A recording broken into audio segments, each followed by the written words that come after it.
Morning friends, আমি চলে এসেছি আবার সকাল সকাল স্নান টান করে পুজো ঠাকুরের নাম করে আপনাদের সামনে আবার চলে এসেছি।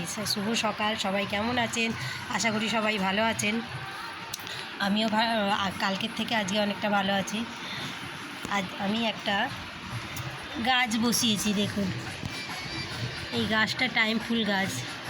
গাছটার কাছে আশা করি কবে ফুল দেবে, একটা ফুল দেয়, আবার অনেক দিন পর একটা ফুল দেয়। গাছ ভর্তি কবে ফুল দেবে সেই আশায় আছে। সেরকম আপনাদেরও লাইক, কমেন্ট অ্যান্ড শেয়ারের আশায় আছে। কেউ কেউ দেখে যাচ্ছে কিন্তু কেউ লাইক দিচ্ছে না। কি হবে, একটা করে লাইক দিন না প্লিজ। দেখছেন আমি তো সবারটাই লাইক দিই, আমার তো কিছু মনে হয় না। প্লিজ একটা করে লাইক, অন্তত শেয়ার কমেন্ট করুন, তাহলে আমি কী করে বুঝবো আমার ভিডিও আপনাদের ভালো লাগছে কি না। প্লিজ একটা করে লাইক শেয়ার করবেন। বাই, আবার দুপুরবেলা দেখা হবে।